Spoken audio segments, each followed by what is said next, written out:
Paix et grâce sur toi, Maman Kabibi. Paix et grâce sur ta famille. Paix et grâce sur tout ce qui vous appartient au nom puissant de Jésus. Paix et grâce sur la team. Paix et grâce sur toi. Je suis très heureux de te retrouver encore ce matin. Je suis très heureux d'élever ma voix par le Saint-Esprit et de parler à ton cœur ce matin. Et c'est pourquoi, tout avec moi, je désire que tu sois pleinement béni et que l'Éternel se souvienne de toi. Comme nous sommes dans la semaine de souvenirs et nous croyons aux souvenirs, nous croyons que l'Éternel est fidèle. Il n'est pas un homme pour mentir. Nous avons dit, quand il se souvient de toi, ça ne veut pas dire qu'il t'a oublié parce que Dieu n'oublie personne. Je suis là encore ce matin pour te rappeler que Dieu ne t'a pas oublié. Dans cette position où tu te trouves, tu n'es pas mis dans l'oubli. Dieu ne t'a point oublié. Il le dit clairement, même si une mère qui allait son enfant oublie son enfant, moi l'Éternel, je ne t'oublie pas. Et nous savons tous qu'une maman qui allait son enfant peut abandonner son enfant, c'est-à-dire elle peut être rappelée au ciel et l'enfant reste seul, mais Dieu est éternel. Alors lui, il n'abandonne pas. Peu importe les circonstances, il n'abandonne pas, il ne t'abandonnera pas. Et quand il dit qu'il se souvient, ça ne veut pas dire qu'il t'a oublié, parce qu'il dit qu'il t'a gravé sur la paume de ses mains. Tu es gravé sur la paume de ses mains. Ça, c'est une bénédiction et je suis là pour te le rappeler ce matin. C'est quelque chose que tu dois garder à ton esprit. Peu importe les combats, peu importe les situations difficiles dans lesquelles tu te trouves, tu dois garder à ton esprit que tu es gravé sur la paume de la main de l'Éternel. Tu es gravé sur la paume de la main de l'Éternel. Tu es inscrit sur sa paume. Il ne peut pas t'oublier. Ça, c'est une bénédiction. Ça, c'est encore une grâce. J'y crois et toi aussi, tu dois y croire. Si tu y crois, tu me donnes un amen. Et il dit qu'il n'est pas un homme pour mentir. Il ne peut pas mentir. S'il dit qu'il t'a gravé sur la paume de ses mains, il ne peut pas mentir. Il n'est pas un menteur. Ce qu'il dit est vrai. Et s'il dit qu'il se souviendra de toi, il le fera. Je t'ai dit, c'est une semaine de souvenirs. Nous sommes en train d'aller à la fin de la semaine, c'est-à-dire, même si tu n'as pas eu un souvenir, l'Éternel ne t'a pas visité, attends-toi cela. Toutes les paroles que nous donnons sont prophétiques. Toutes les paroles que nous donnons chaque matin sont prophétiques. Tous les témoignages que vous écoutez sont des témoignages prophétiques, c'est-à-dire ça annonce ce qui doit arriver dans vos vies, ça vous prépare à des grandes choses. Si on raconte que le Seigneur a fait ceci pour telle personne, signifie que le Seigneur fera de même pour vous. C'est pourquoi je déclare que la main de l'Éternel soit sur vous. Je déclare qu'il se souvienne de vous. Je dis qu'il ne vous a jamais abandonné. Il a toujours été avec vous et il est toujours avec vous parce qu'il n'est pas un homme pour mentir, ni un fils de l'homme pour se repentir. Et quand il dit qu'il se souvient de toi, c'est qu'il veut te mettre à la une. Tu dois t'attendre à être à la une parce que tu dois être la tête et non la queue. Tu ne dois pas être cette lampe comme est sous la table, mais tu dois être cette lampe comme est sur la table. Tu dois être cette ville sainte placée au-dessus de la montagne. Tout le monde doit te voir comme ce fut le cas de Lazare. Oui, Lazare a été mis à la une parce que c'était la volonté de Dieu. Aussi longtemps que ton problème dure, aussi longtemps que ton problème dure, aussi haut tu seras. Aussi longtemps que ton problème dure, aussi haut tu seras élevé. Tu seras placé aussi haut et tout le monde te verra. Tout le monde verra la gloire de l'Éternel. Tout le monde rendra témoignage de toi. Tu seras un exemple, un modèle pour plusieurs. Et beaucoup de personnes te poseront la question de savoir qui est ton Dieu. Parle-moi de ton Dieu, je t'assure, cela se fera. Et je le prophétise au nom de Jésus, que ceux qui sont autour de toi, qui se moquent de toi, quand ils te verront à la une, ils te poseront la question de savoir, parle-nous de ton Dieu. Qui est ton Dieu? Qui est le Dieu en qui tu as cru? Montre-nous ton fétiche. Et tu leur diras, mon fétiche, c'est Jésus. Mon Dieu, c'est Jésus. C'est en lui que j'ai cru. C'est lui qui me fait du bien. C'est lui qui me fait chanter. C'est lui qui me fait pleurer. C'est lui qui me fait du bien. C'est lui qui est mon bonheur. C'est lui qui est ma source. C'est lui qui est ma bénédiction. C'est lui qui est mon tout. C'est en lui que j'espère. Il ne m'a jamais abandonné. Il m'a secouru dans ces jours. Tu chanteras un cantique. Tu chanteras un cantique. Et oui, tu loueras le Seigneur. Même des gens vont commencer à te respecter. Que toute la gloire revienne au Seigneur. Que toute la gloire revienne au Seigneur. L'Éternel se souvient. Genèse 30, versets 22 à 24. Genèse chapitre 30, versets 22 à 24. Béni soit ceux qui écrivent. Béni soit aussi ceux-là qui publient. Ceux-là qui publient, oui, qui partagent. Béni soit ceux-là qui écrivent, béni soit ceux-là qui partagent, béni soit ceux-là qui invitent les autres à écouter ce message, à être bénis et à être visités. Que vous soyez tous bénis au nom puissant de Jésus. Genèse 30, versets 22 à 24. Dieu se souvint de Rachel. Il l'exauça, il la rendit féconde. Elle devint enceinte et enfanta un fils. Et elle dit, Dieu a enlevé mon opprobre. Et elle lui donna le nom de Joseph, en disant que l'Éternel m'ajoute un autre fils. Elle enfanta un fils. Elle lui donna le nom de Joseph. Joseph est le miracle qui découle du souvenir divin. Je reprends.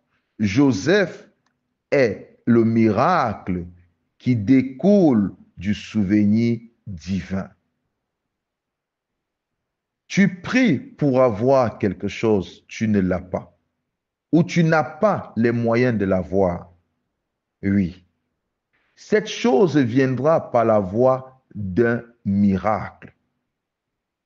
Je dis bien, cette chose viendra par la voie d'un miracle. Et ce miracle découle du souvenir de Dieu. C'est-à-dire, Dieu se souvient de toi. Il met entre tes mains ce qu'il faut. Et c'est de ça que nous allons parler. Ce que l'Éternel te donnera est un miracle sans précédent. Ce que tu auras entre tes mains, personne ne pourra combattre cela. Je te prends un exemple simple pour que nous nous comprenions bien. Tu as passé ton temps célibataire. Longtemps célibataire. Des gens se sont mariés avant toi. Et quand tout le monde te regarde, ils se disent que toi, tu ne peux plus te marier soit à cause de ton âge, soit selon leurs pensées, ils se disent que tu ne peux pas te marier. Et pendant que tu pries, ce mariage que tu reçois découle du souvenir de Dieu. Tu comprends un peu? Découle du souvenir divin. Et ce mariage, il sera différent de beaucoup d'autres mariages. Oui, il sera différent de beaucoup d'autres mariages parce que c'est quelque chose qui découle du souvenir. Ce n'est pas quelque chose que tu as eu comme ça, c'est quelque chose que tu as eu après une longue attente. C'est quelque chose que tu as eu après beaucoup de temps de larmes. C'est quelque chose que tu as eu après beaucoup de temps d'humiliation. L'espoir n'était même plus. Mais l'Éternel se souvient de toi. Il t'accorde cela. Oui. Il t'accorde cela d'une façon miraculeuse. C'est-à-dire tu ne t'attendais pas. Et tu vas voir que tout miracle qui découle du souvenir divin est exceptionnel.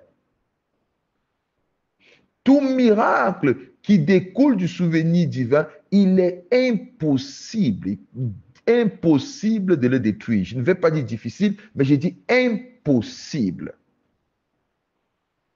Tu peux avoir de l'argent, tu travailles souvent, tu as l'argent. Avec cet argent, parfois, tu n'as rien fait de bon. Mais l'Éternel se souvient un jour de toi. Il te donne un argent, une somme que tu ne t'attendais pas.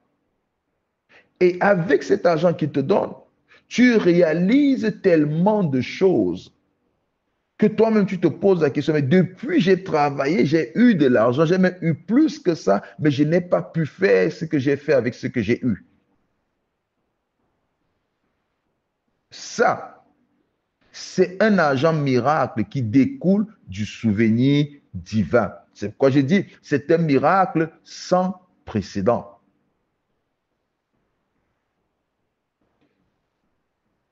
Rachel n'a pas Joseph seulement parce qu'elle est une femme. Elle n'a pas Joseph simplement parce qu'elle s'est mise avec son mari.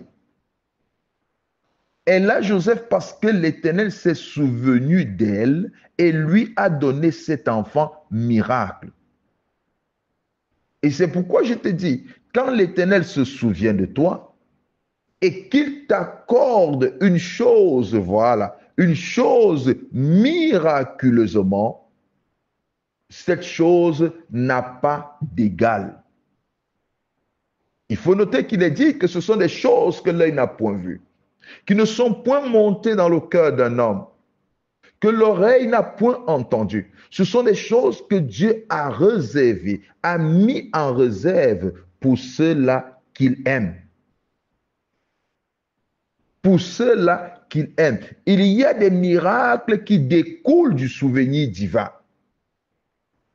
Et ce miracle est sans précédent. Joseph était le fruit d'un miracle qui découle du souvenir.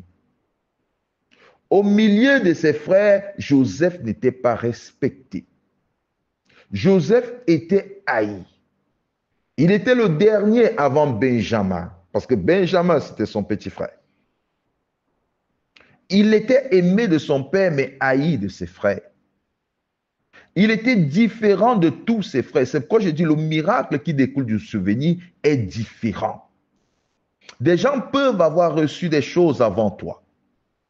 Des gens peuvent avoir reçu du travail, de l'argent, du mariage, beaucoup de choses avant toi. Mais toi, ce que tu reçois, ce qui vient du souvenir divin est différent. Et Joseph était tellement différent de ses frères, tellement différent de ses frères, qu'il haïssait pour rien. Il haïssait pour rien. Mais ce miracle, sa position n'était pas au sol. Ce miracle qui découle du souvenir, c'était quelque chose qui devait exploser. Joseph était appelé à exploser. Cette position que tu auras dans la société, cette position que tu auras dans ton travail, te fera exploser. Ce financement que tu recevras te fera exploser. Ce crédit qu'on te donnera à la banque te fera exploser. Ce que tu vas recevoir du souvenir te fera exploser, te positionnera. J'ai dit, ce que tu recevras du souvenir divin te fera exploser, te positionnera. Il est écrit que Joseph, ce petit Joseph, il commandait dans le pays d'Égypte. C'est lui qui vendait du blé à tout le peuple. Et ses frères vinrent se prosterner devant lui, devant sa face. Genèse 42, verset 6. Ils viennent se prosterner devant sa face. Ils se sont prosternés devant lui. Pourtant, quand Joseph avait eu le songe, nous sommes dans Genèse 37, verset 7. Joseph dit que nous étions alliés des gerbes au milieu des champs. Et voici ma gerbe s'éleva et se tint debout et vos gerbes l'entouraient et se prosternaient devant elle.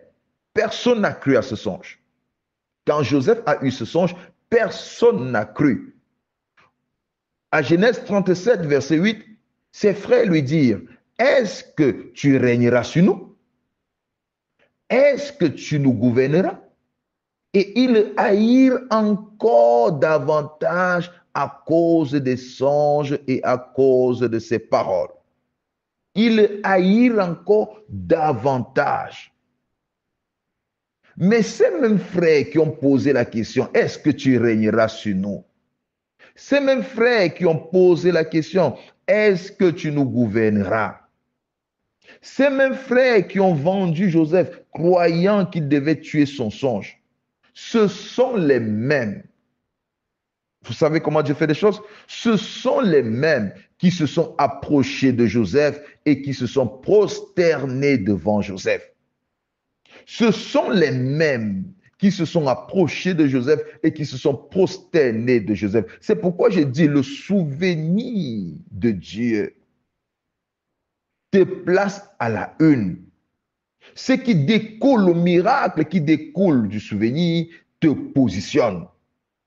Le miracle qui découle du souvenir te met à une place très élevée. Et tu dois désirer que l'Éternel se souvienne de toi.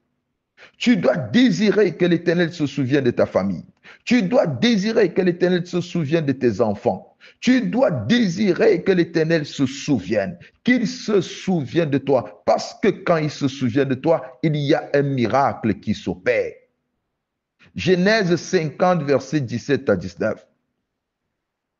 Genèse 50, verset 17 à 19. Vous parlerez ainsi à Joseph. Oh, pardonne le crime de tes frères et leurs péchés, car ils t'ont fait du mal. Pardonne maintenant le péché de tes serviteurs, pardonne le péché des serviteurs du Dieu de ton père.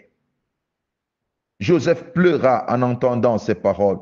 Ses frères vinrent eux-mêmes se prosterner devant lui. Et il dit, nous sommes tes serviteurs. Waouh! Joseph leur dit, soyez sans crainte, car je suis à la place de Dieu. Ils se sont prosternés devant Joseph. Pourtant, quand Joseph a eu ce songe, ils ont dit à Joseph, tu régneras sur nous. Ils ont posé la question, tu régneras sur nous. Oh, laisse que l'Éternel se souvienne de toi, bien-aimé. Laisse que l'Éternel se souvienne de toi. Laisse que l'Éternel se souvienne de toi. Des gens ont commencé avant toi, il n'y a pas un problème. Ils ont commencé à travailler avant toi, il n'y a pas un problème. Ils se sont mariés avant toi, il n'y a pas un problème. Oui, ils ont construit avant toi, il n'y a pas un problème. Tu te bats à construire, ce n'est pas un problème. Tu luttes pour avoir quelque chose, ce n'est pas un problème. Tu as l'impression que la malédiction est sur toi, ce n'est pas un problème. Ne t'inquiète pas, je t'ai dit que nous sommes dans une semaine de souvenirs. Quand l'Éternel se souvient de toi, ce que tu reçois est extraordinaire. Ce que tu reçois est hors norme. Ce que tu reçois attire la jalousie. C'est le miracle que tu reçois. Un miracle qui est différent. Un miracle que personne ne peut expliquer. Et tu reçois ce qui est au-dessus, qui dépasse l'entendement des autres. Ces mêmes gens qui ont combattu Joseph. Ces mêmes gens qui l'ont vendu comme esclave. Hein? Ils ont vendu un être humain comme esclave. Les mêmes gens qui te critiquent à gauche là, qui prennent ton nom, qui sont dans les réunions de boissons, qui commencent à parler de toi. Ils n'ont aucun autre sujet que ton nom. Oui, ils n'ont aucun autre sujet. Quand ils s'asseyent, c'est toi. Quand ils s'asseyent, c'est le nom de ta famille. Quand ils s'asseyent, c'est comment tu vis dans ta maison. Quand ils s'asseyent, c'est l'histoire de tes enfants. Donc tout le monde connaît ton histoire. Tout le monde connaît ta chute. Tout le monde connaît ton humiliation. Mais je suis en train de te dire, quand Dieu se souvient de toi, quand Dieu se souvient de toi, il te met à la une. Quand Dieu se souvient de toi, il te donne une position très élevée. Quand Dieu se souvient de toi, il fait descendre, il ouvre ses écluses des cieux sur toi. Et il t'accorde un miracle au moment où tu t'attends le moins. Il t'accorde un miracle au moment où des gens n'espéraient pas. Il t'accorde un miracle à l'heure de la fin. C'est pourquoi j'aime Job. Il dit, mon Rédempteur s'élèvera le dernier. C'est-à-dire, tous qui peuvent s'élever là, se moquer de moi, ce n'est pas un problème. Rire de moi, ce n'est pas un problème. Ils peuvent se moquer de moi. Ils peuvent rire de moi. Ce n'est pas un problème. Mais ce que je sais, c'est que mon Rédempteur s'élèvera le dernier. Et quand il se lève, il se souvient de moi, il me fait du bien. Quand il se lève et il se souvient de moi, il m'accorde sa bénédiction. Il m'accorde un miracle. Et il ne donne pas comme tout le monde donne. Il accorde un miracle différent des autres. Jean 14, verset 27. Jean 14, verset 27. Jésus dit, je vous laisse la paix. Je vous donne ma paix. je ne vous donne pas comme le monde donne. C'est-à-dire, ce que Jésus donne, il ne le donne pas comme le monde, bien-aimé. Le monde ne te donne pas quelque chose qui va te rendre grand. Le monde te donne quelque chose pour que tu attendes toujours de lui. Le monde te donne quelque chose pour prendre quelque chose en retour. Le monde te donnera toujours quelque chose pour que tu sois toujours à son service. Mais quand Dieu te donne quelque chose, c'est pour te positionner. Parce que Dieu voit ton humiliation. Il sait que tu es humilié et il décide de te positionner. Moïse a fui l'Égypte parce qu'il avait tué un homme. Il avait peur de mourir. Il a fui. Donc, c'est un fuyard. Mais quand Dieu décide de repositionner Moïse en Égypte, Moïse revient comme un dieu. C'est-à-dire, quand les dieux d'Égypte, là, quand les pharaons, les magiciens de Pharaon regardent Moïse, ils regardent un dieu. Quand ils regardent à Moïse, ils regardent un dieu. Et quand les frères de Moïse regardent Moïse, ils regardent un dieu. Parce qu'ils comprennent que Moïse est revenu d'une façon extraordinaire, d'une façon différente. Je parle à une personne qui m'écoute, une personne qui est appelée à servir le Seigneur. Je parle à quelqu'un de spécifique qui est appelé à servir le Seigneur. Je suis en train de dire que le Seigneur me demande de te dire, il va te oindre d'une façon extraordinaire. Il va te oindre d'une façon extraordinaire. Il va faire de toi une merveille.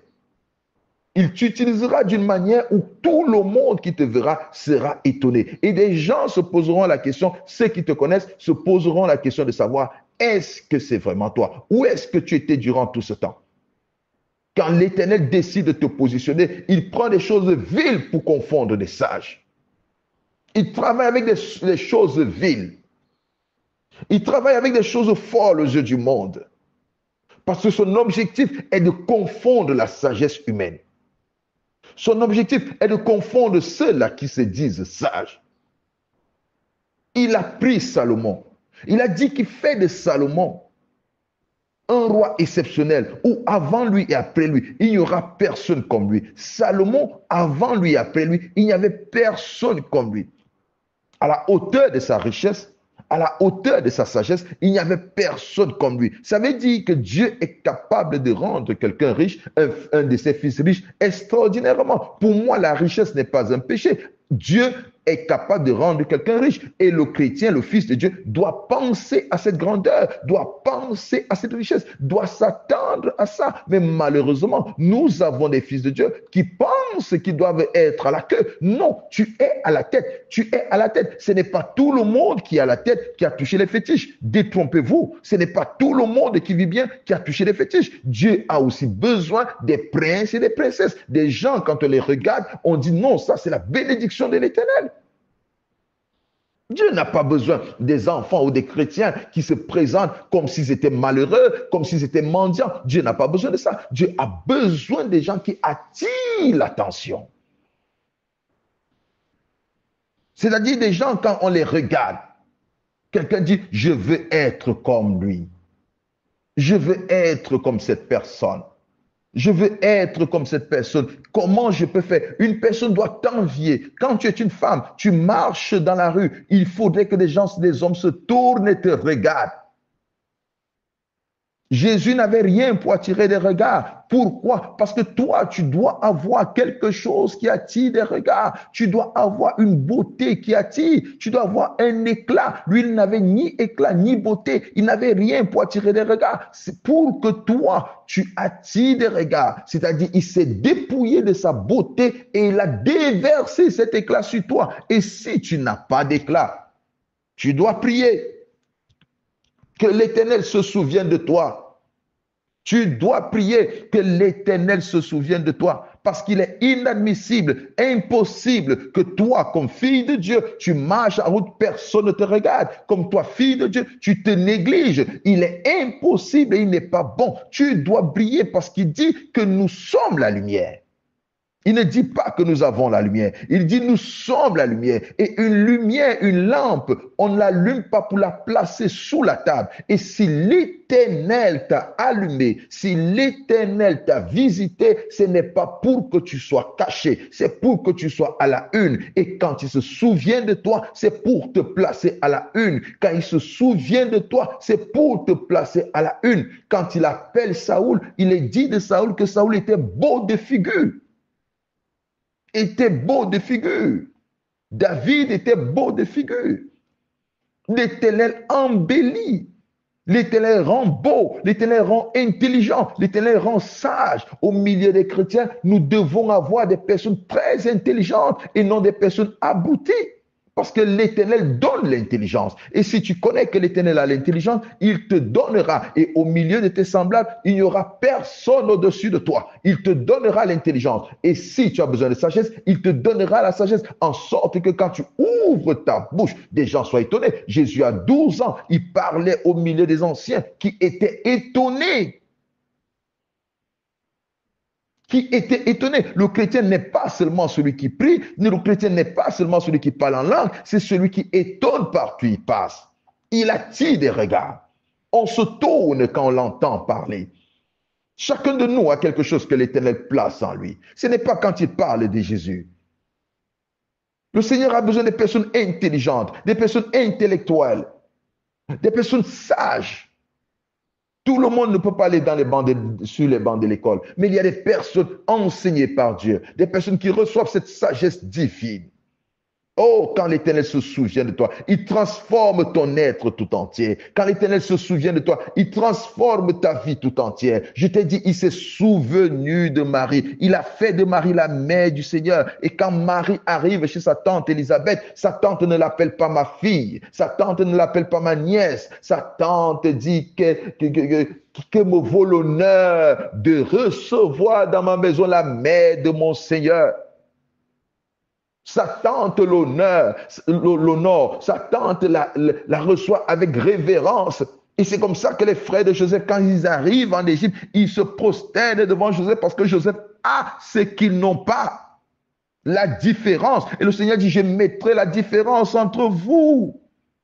Ceux qui me servent et ceux qui ne me servent pas, je mettrai la différence. Que l'Éternel se souvienne de toi et qu'il mette la différence, bien-aimé. Tu dois être différent. Le miracle qui découle du souvenir est grand. Le miracle qui découle du souvenir est vrai. Tu dois être différent. Je te parle avec un cœur saignant. Je te parle avec un cœur saignant. Réveillez-vous les moments de cette team. Réveillez-vous, examinez-vous, regardez-vous. Ce message est dirigé à vous. L'Éternel veut vous faire du bien. L'Éternel veut vous visiter. L'Éternel veut vous placer à la une, mais il vous donne ce message. Il dit, je me souviens de vous. Je me souviens de vous. Tes enfants doivent être des enfants intelligents. Tes petits-fils doivent être des petits-fils intelligents. Tu dois désirer cela. Tu dois désirer cela. J'ai dit, tu dois désirer cela. Tu dois désirer cela. Et l'Éternel te fera grandement du bien. Parce que quand il se souvient, des choses changent. Il est écrit, Proverbe 10, verset 22. Proverbe 10, verset 22. C'est la bénédiction de l'Éternel qui enrichit. Et l'Éternel ne la fait suivre d'aucun chagrin. Oui. C'est la bénédiction de l'Éternel qui enrichit et l'Éternel ne la fait suivre d'aucun chagrin. L'Éternel ne la fait suivre d'aucun chagrin. Il y a des bénédictions que quand tu reçois, tu te poses la question, mais je suis béni ou je ne suis pas béni? Oh, l'Éternel m'a donné un enfant. Cet enfant est toujours mal. Tu te poses, mais ça vient de l'Éternel ou ça ne vient pas de l'Éternel? L'Éternel t'a donné un travail, mais ce travail te fait plus. Tu dis, mais ça vient de l'Éternel ou ça ne vient pas de l'Éternel? Mais la bénédiction qui découle, le miracle qui découle du souvenir, ou la bénédiction qui découle du souvenir de Dieu, je t'assure, ça apporte la paix, ça apporte la joie, ça apporte la tranquillité. Il y a des mariages qui ne découlent pas de Dieu, des mariages toujours de problèmes, il n'y a jamais de solution. Ça ne veut pas dire que dans un foyer, parfois, il n'y a pas des incompréhensions. Ça existe des incompréhensions même entre des frères, mais ça se résout aussitôt. Un mariage où on humilie le conjoint, ça, ce n'est pas un mariage. Parce que ce que Dieu donne, ça honore. Des enfants que Dieu te donne sont des bénédictions, peu importe les circonstances dans lesquelles vous passez. Mais tu dois savoir que si ces enfants sont un don de Dieu, un jour, tu te réjouiras. Un jour, tu te réjouiras. Si ce travail vient de Dieu, si c'est un don de Dieu, un jour, tu te réjouiras. C'est pourquoi je prie que l'Éternel se souvienne de toi. Je prie que l'Éternel se souvienne de toi. Je prie que l'Éternel te visite. Je prie que l'Éternel te fasse du bien. Je prie que l'Éternel te restaure. Je prie qu'il se souvienne de toi. Et je crois que cela s'accomplit dans ta vie au nom de Jésus. Je pense que cela s'accomplit dans ta vie au nom de Jésus. Et tu es pleinement béni. Tu es pleinement béni. Oh, que l'Éternel se souvienne de toi. Qu'il te fasse du bien. Comme il s'est souvenu de Anne, il lui a donné Samuel. Oh, Samuel est un prophète hors norme. Et quand on parle de Samuel, on voit Anne. Pourtant, quand on parle de Samuel, on ne voit pas Pénina. On voit Anne. Ah, laisse ton Samuel est là. Ton Samuel arrive. Ton Samuel arrive. Cette bénédiction qui va laver ton humiliation. Cette bénédiction qui va transformer ta vie. Cette bénédiction qui va changer, qui va te redonner ton honneur. Cette bénédiction qui va te redonner ta place. Oui, cette bénédiction qui va te positionner. Ton Samuel arrive. Ne t'inquiète pas. C'est le souvenir de l'Éternel. C'est le miracle qui découle d'un souvenir. Ton Samuel arrive. Sois pleinement béni. Que la main de l'Éternel demeure sur toi au nom de Jésus.